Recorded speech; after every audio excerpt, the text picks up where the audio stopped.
don't go to Smash Bros. Because Lucas can die very quickly on that stage to Corrin. Right. I am hoping we go to a larger stage. Looks like Mekos has been Battlefield and Town and City, and Naranja has been Final Destination and Lila. Definitely very good choices. And I guess we're going to Smash Bros. Looks like they're comfortable there. I mean, hey, at the end of the day, like I said earlier, comfort is the most important thing to focus on. Yeah, and they actually went through the entire stage striking process too, so it wasn't like they just gentled it and agreed there. So it looks like, yeah, that's where they ended up. So we're going to see what they can come up with. We got Mekos against Naranja on Smashville Game 1 coming up right now. Yeah, I'm definitely excited for this. From what I've heard, Naranja is a pretty good player, and I mean, hey, if he made it this far, this is going to be really exciting to see how well he does.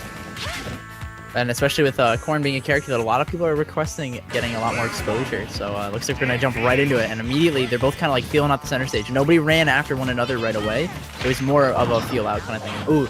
Now, one of the things you have to be careful with against Corrin is the pin into the ground. If you hit too low, it won't hit Corrin. So you have to hit a little bit higher. So Zaire can be a little bit harder to use in that scenario. But Mekos doing a really good job with mixing up with the wave bounce PK fires, as well as whether or not he just empty hops or rolls in. Very nice. Mekos actually entered last year the Road to Shine, and he did really well. It's a similar tournament series, the same tournament series actually as it's run by PG and all that. That was, I believe, the Pioneer one, and he did a great job zoning out with his PK fires, which is a super effective way to zone people out. Turn around forward smash. Okay, we'll take that. Trying to get the 2-frame on the neutral beat, as well as right now Mekos is starting to feel his way to get through Naranja. You see with the roll-ins and stuff like that, and trying to punish that. Very nice job. That was a great nair. Yeah, I love that to interrupt the kick from Corrin. Super Not smart. gonna lie, never seen that. And you've seen Corrin a lot, so that's impressive. It was just really good character knowledge, on both sides of that. Mekos knew exactly where to zone out the Corrin and where to position Lucas. Super cool stuff. Oh, great dash attack. Yeah, it was a read. Yeah, that was very nice coverage. Ooh, down smash to the ledge. The 2-frame is gonna catch that uppy right on her head too, where she is vulnerable. Very nice job. And Mekos mixing up the pressure here on where he is landing on his shield, or where he's pressuring it, whether or not he's hitting all that stuff. And he's doing a really good job. But Naranja doing a good job with whenever Mekos gets pushed to the ledge, he just runs up and grabs him, throws him right back off. And that looked like a misinput. I don't know if he's trying to call it a roll or like him going through him, but a lot of just barely misspaced things from Naranja. But there we go, finally got one aerial pin. Yeah, the full extension of that. And I love what Naranja is doing here now is he's not letting Mekos set up his camp again. He's not letting him set up the PK fires so far. He's using the pin and grabs to get in and chop it. That's going to do it. That is such a strong move, man. He did a really good job with reacting to those rolls that Mekos was using there, especially, and that's the really big thing, right? That, like I said, he was feeling his way through and was able to roll through him, and now he's kind of like, you can't do that anymore. Try again. And he only took 2% on his second stock, and he took Mekos' first, so that was really impressive. Love the adjustments. Let's see what happens. Now it's Mekos' turn to respond, because if he doesn't adjust his game plan, he's going to run into the same problems he just did in that last stock. So I'm excited to see how Naranja is going to start adapting to Mekos' creative ledge get-ups here. Right now, he's actually struggling quite a bit to cover them, and each time Mekos gets on, he starts doing a lot more percent, and now with Naranja being at all the way at 80%, that's going to be a really big thing. And as a side note, don't combo with Corrin's F-tilt, guys. Doesn't do enough hits on a low percent. You're not going to get anything off it, and as you saw, he got punished for it very hard. But very nice back air to pin mix-up to land. Really trying to catch Mekos' landings and not getting these tomahawks, though. I love the mix-ups, too, out of the combos. Mixing up Naranja, mixing up his defensive options. Really nice. Oh, boy, just the ledge there. That could have been a lot of trouble if Mekos was a little closer to the edge, but he wasn't. Ooh, whips the up air due to an air dodge. Very nice. Let's see if he gets it again. Oh, no, mixing up. It's trying to catch his DI mix-up there. Very nice. I like the idea there. Corrin is rather heavy, though, so you're going to have to be pretty careful with how you go for that. Oh, my God. If he was any higher, that would have killed. Corrin's up for being a very powerful move, especially when fresh. This is a really scary situation for both players. A forward air. Woo, it's such a good mix-up. He did PK fire so many times in that scenario, or just air dodging there, or nairs. That was the first time he threw out the forward air when they both jumped into each other. Very nice job from Mekos to mix that up. His fundamental zoning game between PK fires, Zaire, and forward air, phenomenal right now. I love it, man. That sweet spot forward air definitely was perfect timing. He needed that move right there, right now. So, yeah, man. Mekos is just such a creative player. He really plays so different compared to all the other Lucases. I love getting to see him play. He did a great job catching jumps, too, like he did to close out that game. He did that well. Since the first stock, he called that a combo early with catching out the jump. So, gotta love that. Gotta see him, if Mekos can keep that up, and gotta see if Naranja can adjust a little bit better, because that game was within Naraja's reach for sure. Yep. He definitely got a little bit overzealous there, especially at the end, trying to jump around. He kind of got a little overconfident after getting that first stock where he kind of like threw out a bunch of hitboxes and was like, yeah, no, like you can't like keep me out anymore. And then once Mekos readapted again, he couldn't keep up. And that's now the test is here is if he can keep up again. It's crazy too, because you'd think that at the mid like sword range, obviously you would think Naranja would have the edge, but Mekos like did such a good job with Lucas, as we saw early on with the Nair and at the end with the Fair, mixing up his aerials, not to challenge or compete with the sword, but to mix up the timing more or less and sneak in the hits. Like not challenge the hitboxes, but challenge the options more or less from Naranja. So I really like that, because you got to imagine that this matchup is kind of, really tough for Lucas at that sword distance. Yeah, no kidding, man. I definitely like how he's punishing his movement. And let's check out this tweet here from Scorch, a wonderful PG member we have here. I don't really know what to say about you, Scorch, man. I'm a little concerned. I don't know, man. Let's talk about how great he is. That's my suggestion. Pass. Next line. All right. Let's see though. I'm curious to see what stage we are going to go on to here. Wouldn't be surprised if we went to a bigger stage, or especially a tri-platform layout. That's going to be the best choice for him to go to. But especially with the new rule set, it's a little bit hard now. So, looks like we are going to Town City, closer blast zones, lower blast zones, all that good stuff. You think about the second stock for both those players and that up air that Naranja had at the top of the stage last time. That would probably kill that same situation on this stage. Would probably end up killing. We're gonna get it right into it here. Mekos, look at how he's just feigning PK fires. He just empty hopped like 3 times. So smart, man. Now, one of the things you got to be careful with is that aerial pin is not safe on hit below like 20 or 30%. So you have to really take your time with it and not try to like go in too hard. Nice little conversion there with the drag down Nair. Quick Nair. Another Nair. Patience on the DI and getting the quick up air there, waiting for him and punching him for trying to land on him. Naranja needs the reset to land. in the up smash. Not quite enough though. Oh boy, Corrin's pretty heavy. That was so sick though. I wish he down smashed. Oh man, the throw off would have been so good. But I like that he just had the audacity to just go for it, get the percent, and did a really good job there. Very nice. Sometimes the muscle memory just takes over. You know what I mean? And I mean, Lucas's up smash. You can't complain about landing that. It's so powerful. Naranja doing a really good job there, but if Mekos can get this momentum back again, he's going to start punishing Naranja for landing unsafely just like that. You got to take your time and stop jumping into your opponent rather than trying to just beat their moves out, right? You got to reset to neutral or go to the ledge if you got to. You got platforms, man. But Mekos really showing his stage control here. He may be put to the ledge every once in a while, but he's controlling where he's put. It's his choice. He's not being forced anywhere. I really I got to compliment. Ooh, another forward air that's going to take it. Oh my god. Only he takes one. He keeps it so fresh. It's so good. I love that he does that. Right. Yeah, that's all he needs, right? Yeah, you can keep that move fresh, have it killed pretty much from the dead center of Town and City. That was cool. That must have been an instant put. Yeah. Oh, I like that Naranja's trying to mix up with where he's putting like his back airs to try to hit through and punish him.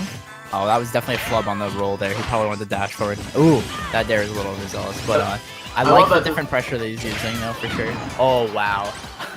Just barely missed. He had the right idea. I like the pins now. He's starting to catch his jumps, and that's really important. Pin is actually a rather good lower half anti-air, which is really you can catch short hop really well with that. Right, which is essentially all Mekos is doing, but he's also retreating him and mixing up what moves to use out of them. I like the options that Mekos is choosing after landing a down tilt. He's done jab, he's done grab, and he's done hesitate.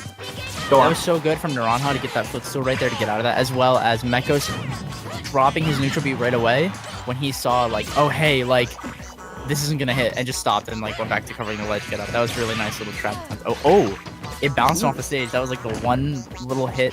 Wow, that was really good patience there. All these little resets and like catching these missed techs and stuff are very good. But Naranja doing a good job getting onto the platform, really trying to work his way down, and the pin just barely trading with that grab. Very close. Yeah, even if Mekos isn't scoring off of the reads that he's making, like you can just see the knowledge that he has in this matchup and with his own character, right? Like when he hesitates waiting for an air dodge, even if like Naranja fades away from his next option, I love seeing the knowledge that Mekos has. Nair. Mekos definitely wants a forward air or a grab right now. Oh wow, he just traded. He'll take that trade. He'll take that trade, man. 2 stock on Town and City too. That was really, really nice. It's just the zoning out game from Lucas is so strong. I mean, it's strong anyway, but online, especially against a slower character like Corrin, it is so strong, man. Yeah, and I like that he had the awareness to be like, you know what, even if I get a trade here, it doesn't matter. Like, I'm still gonna be fine. Oh, he'll take that trade every day of the week, man. Yeah, when your opponent's at that higher percent, it's just worth it. No, you lose nothing. He had such a big lead. Like, even if that lost there, like, he just had to get a good grab, and then that would have been it. That was a very nice job from Mekos. But again, I am intrigued to see how Naranja is gonna adapt, because that's gonna be the big thing here. Is that he has to stop landing on him. He's got to stop running, and he's got to pick his hits rather than throwing out so many moves. Man, Mekos is taking advantage of him so much here because of that, and that's the big thing that makes this matchup scary. Yeah, Mekos is just doing a great job keeping his game fresh, right? Like, his mix-ups are always different. He's doing a good job, not just his zoning mix-ups, but his combos, his follow mix-ups, his edge guards. He's doing such a good job keeping Naranja on his toes that there's not just one simple adjustment, I think, that Naranja needs to make. It's like a series of adjustments or reads that he needs to start making. So it's definitely an in-depth game. I mean, you went from game one, that was a one-stock victory from Mekos, to a two-stock on Town and City, which was Naranja's counter pick. So we're gonna see what Naranja can do. If I'm Naranja right now, I'm taking my time. I'm really thinking about digesting that last matchup and thinking about how I can deal with these Lucas projectile mix-ups and all that good stuff.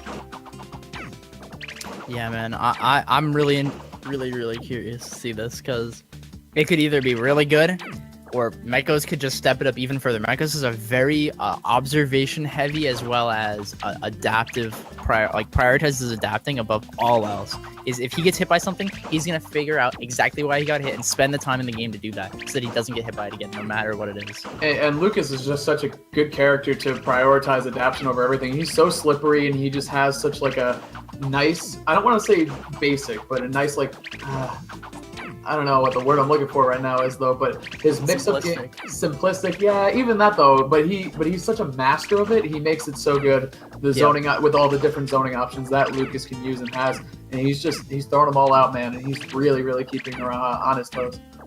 For sure, man. Yeah, I am still really curious to see what stage we're gonna go to. I'm pretty sure that the tri-platforms are banned except for Lilat, because I know Lucas definitely likes that stage a lot, and it can definitely help you out.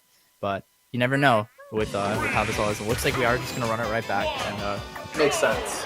Yeah, I'm fine with Town. I mean, if you had a hard time finding a kill on your counter pick, even if it was Town the first time, I think it's a good idea to go back, just as like kind of a mentality thing of like, hey, I'll get a kill this time. We're on Town. I'm gonna make this work. So we're gonna get right into a game 3 right now. Mekos against Naranja. Mekos trying to close this set out into a quick 3-0. Naranja trying to hold on to his winner's side life. Now, what's really important here that Mekos is actually taking advantage of, which I just realized this game, is when he hits Naranja, especially at low percent, he tends to immediately do a panic option, whether it's a dash or a roll. Those are the two things that he does, rather than throwing out a hitbox because he's too close to the ground. So with that, that's why he keeps trying to roll in after him. And as you saw right before, he rolled in. Yeah, that's what it is. He's really catching on to like the options, especially when in the immediate negative. He tried to counter. That's a good idea. Yeah, the counter was a good idea because, you know, Corrin, there's no negative, nothing bad happens to you if you land a counter with Corrin. You just, that's it. Oh, that's gonna be a gimp. Oh, that's not Corrin. Good. That's not oh good. My god, when you get hit by that during that setup, you take all that percent, and if you air dodge, you're gonna die.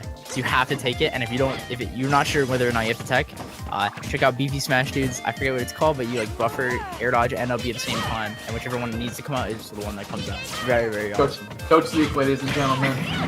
Anyway, that was a great edge guard though, and I think that's the first time he's done PK Thunder off the side. Oh, yep. Pin. Yeah, like I said, man, he takes the time to observe and then goes for the correct options when he needs it, right? He doesn't keep trying to fish for it. He waits for it and earns it, right? And that could be a kill. No, didn't dash in time, sadly. But very nice back airs here. Back airs are a really good tool in this matchup.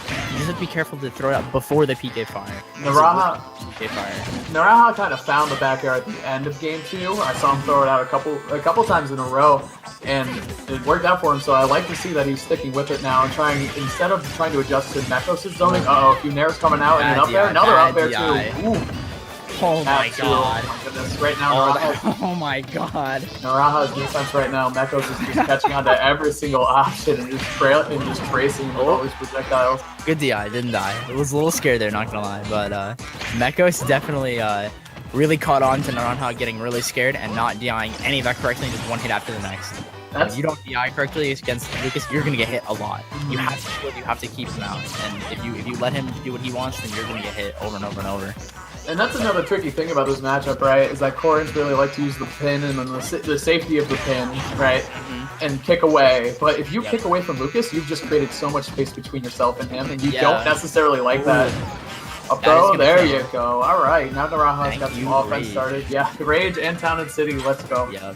Oh, Mekos trying to land right on over the forward air, being like, can I take the stock? Or throw him off and get him with another up B. And I like that Mekos is actually being a little more retroactive to get in now, as he seems very confident in just being able to end this. And that was the first backer we've actually seen come out of Mekos. He seems very comfortable trying to cover the options Naranja is throwing out. Wow, the wings didn't actually hit him there. And Mekos covering almost every single get-up option. And oh my god, the win box. Oh, what's that grab, though? Yeah, he doesn't like that. But he can't be feeling too bad. He's still sitting at 0%. Uh-oh. Oh, okay, that's good not defense true. In there. Up tilt, no. Don't down tilt there. That doesn't work. At 0, especially. Even with 150 rate. All right, let's see. Naranja can get underneath him. Very nice reset, but was not confident in the nair. He definitely looked like he thought it was just gonna hit him or like hit his shield, and he just he panicked. You can't lose that. That was his moment to get his percent, and he threw it. There you go, a quick bear too, though. Let's see how Mekos adjusts to that. I think he's just trying to close this game. Wow, that bear! I'm telling you, a lot of mileage. It only takes percent. All you have to do is Corrin now is get your percent, and you have pin or up throw to get the kill, right? And that's the real big thing. So if he can take his time here and not try to fish for something like that, yep. then he can get this, but he has to really slow himself back down here. But Mekos doing a really good job of throwing a lot of moves out actually, but not getting punished as much as you'd think. Naranja seems a bit twitchy almost.